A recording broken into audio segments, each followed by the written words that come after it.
Alam nyo ba kung bakit maraming mga empleyado na galit sa gwardiya? So sasabihin ko na ba kung bakit?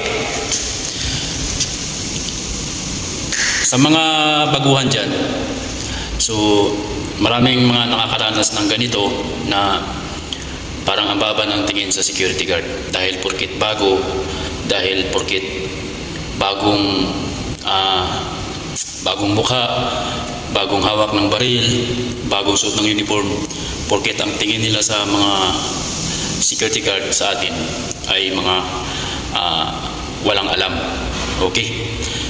So, alam nyo ba kung bakit mainit yung tugo ng mga security guard sa mga taong mababa ang tingin sa mga kapwa nila tao? Dahil mahirap man sabihin, pero sasabihin ko na.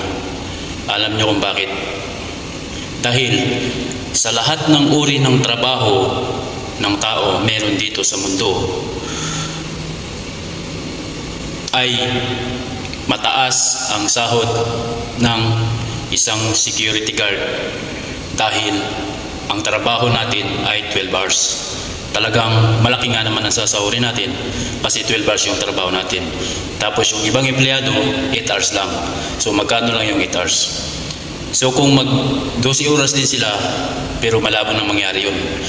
Baka uti-uti na lang. Pero kung tutusin lang, ang sahod ng mga manager dyan sa mga store na yan, so kunti lang yung lamang. Okay? Halos magkapantay lang yung sahod ng security guard. Kaya yung ibang empleyado, ibang tao, galit na galit sa security guard. Kasi bakit? Yung security guard, nakakabili ng magandang motor.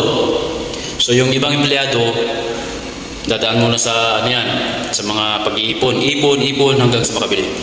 So pagka security guard kasi, malaki ang sahod, tapos nakakabili, okay? Nakakabili ng mga motor na magaganda. So kaya alam niyo kung bakit galit na galit yung ibang empleyado sa atin. So yun lang guys.